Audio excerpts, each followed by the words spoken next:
Ayan mga idol, andito tayo ngayon sa Temple of Leia. Ayan, kasama natin sila Sir Gay. Sir, ano pangalan mo Sir? Pervin. Sir Pervin at Sir Marlon, Kuya Marlon. Sir Marlon. Ayan mga idol, at igagala namin kayo ngayong araw.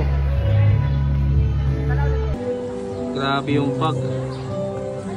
Ito nga po pala mga idol yung pinagawa ng lolo ni Ellen Adarna para sa lola niya dahil sa sobrang pagmamahal niya sa kanyang asawa. Halos lahat ng mga kagamitan na ginamit dito sa pagpapagawa nito ay puro antique. Ibang klase talagang magmahal yung lolo ni Ellen Adarna. Sana all. At yan ang unang destination na aming pinuntahan dito sa Cebu.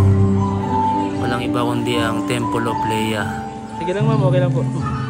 Kailan kaya tayo magkakaroon ng mga ganitong kisame mga idol? Tingnan nyo. Kahit isang piraso lang siguro masaya na ako pag mayroon akong kisame na ganyan. Gold. Pwede nang isala kay Bustoyo yan. Joke lang pala. Baka mamaya kapag may nawala dyan ako yung sisihin. Kung merong Rizal at kung merong Tagaytay at Baguio dyan sa Luzon,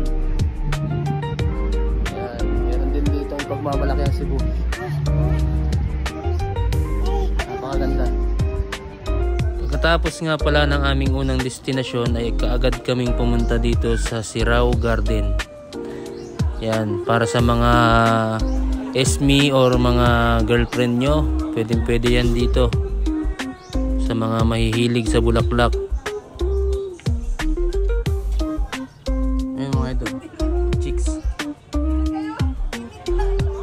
Ito yung spot na makikita mo ay puro kababaihan. Talagang napakaganda naman talaga ng tanawin dito sa lugar na to. Ayun o.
Pagkatapos nga namin dun sa Sirao Garden ay kaagad na rin kaming pumunta dito sa Philippine Taoist Temple. Yan, syempre hindi mawawala dyan ang ating driver na si Kuya Marlon at si Kuya Pervin. Sinalit si Bukay si Bak. Welcome to Philippine Taoist Temple Prayers.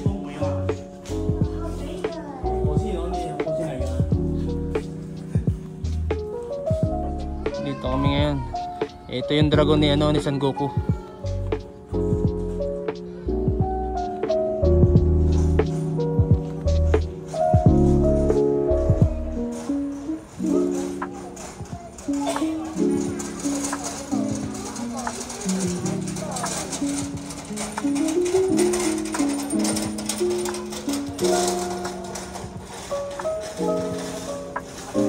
Dito sa parte ng Taoist Temple ay makikita mo ang city ng Cebu.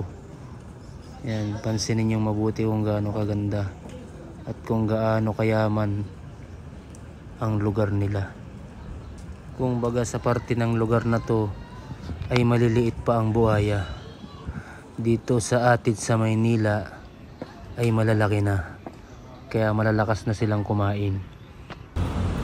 Ayan mga idol, andito naman tayo ngayon sa Cebu Heritage Monument.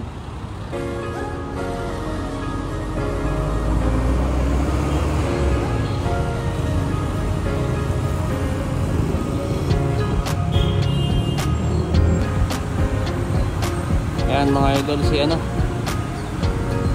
si Lapu Lapu.